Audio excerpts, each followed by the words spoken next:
এমপিওভুক্ত শিক্ষক ও কর্মচারীদের জন্য সুখবর দিল মাওসি।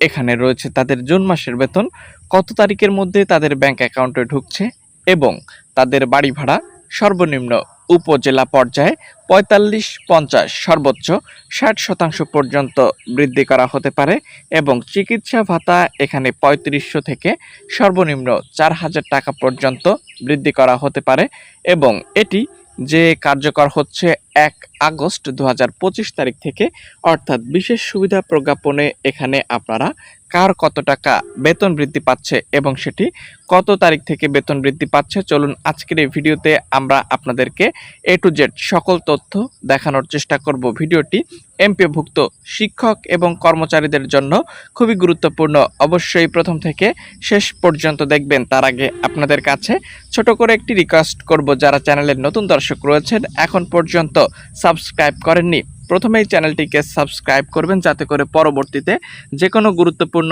আপডেট আসলে আপনি সেটি পেয়ে যান ঘরে বসে। চলুন এ বিষয়ে প্রকাশিত বিস্তারিত তথ্য নিয়ে আলোচনা করব।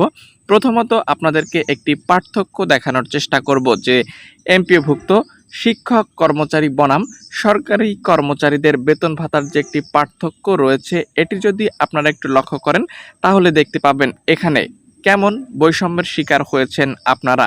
চলুন আর বেশি কথা বাড়াবো না, আমরা সরাসরি আপনাদেরকে স্ক্রিনে নিয়ে যাব এবং A to Z দেখানোর চেষ্টা করব। চলুন দেখে আসি।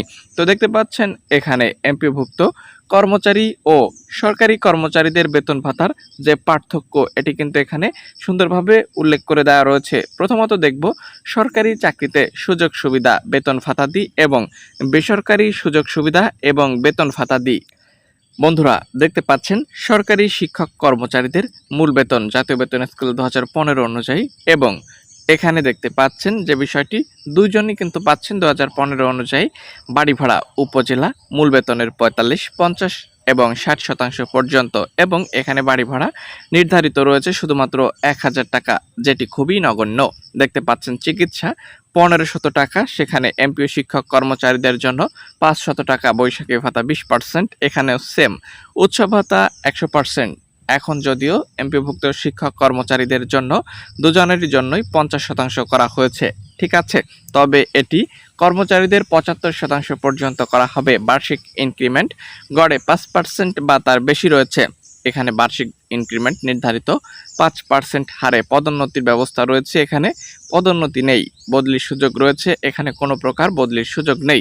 তো দেখুন এখানে সরকারি চাকরি এবং বেসরকারি চাকরির মধ্যে কতটা বৈষম্য রাখা হয়েছে এবং আমরা যদি একটু লক্ষ্য করি আপনাদেরকে দেখানোর চেষ্টা করব যে আপনাদের বেতন ভাতা 2025-26 অর্থ বছরে কত টাকা বৃদ্ধি পাচ্ছে। আপনারা জানেন ১ জুলাই 2025 তারিখ থেকে সরকারি কর্মচারীদের জন্য, অর্থাৎ এখানে সরকারি প্রায় ১৫ লক্ষ প্লাস কর্মচারী রয়েছে, তো এখানে ১১ থেকে 20তম গ্রেডের তাদের বেতন ভাতা কত টাকা বৃদ্ধি পাচ্ছে। তদ্রূপ এখানে এমপিওভুক্ত শিক্ষক এবং কর্মচারীদের বেতন ভাতা বৃদ্ধি পাচ্ছে, সেটি মূল বেতনের 10% থেকে শুরু করে সর্বোচ্চ ৪৫ বা ৫০% পর্যন্ত যদিও বলা হয়েছে, তবে এটি আশা করছি 20%-এর উপরে যাবে না, ঠিক আছে, কারণ সরকার এ বিষয়ে খুবই কৃপণ। কোনো শিক্ষক কর্মচারীকে তারা এর থেকে বেশি দিতে চাইবে না, ঠিক আছে। সর্বোচ্চ এখানে যদি আমরা নির্ধারণ করতে পারি বা দেখি সেটি 20% পর্যন্ত হতে পারে, ঠিক আছে।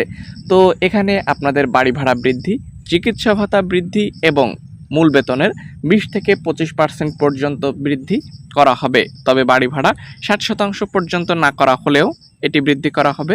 চিকিৎসা ভাতা সর্বনিম্ন ১৫০০ টাকা নির্ধারণ করা হতে পারে এবং এটি ১ জুলাই থেকে কার্যকর হলেও আপনারা এটি পাবেন ১ আগস্ট ২০২৫ থেকে। তো এই ছিল মূলত আপডেট তথ্য। পরবর্তীতে যে কোনো গুরুত্বপূর্ণ আপডেট পেতে প্রত্যেকের কাছে রিকোয়েস্ট করব সাবস্ক্রাইব করে রাখবেন।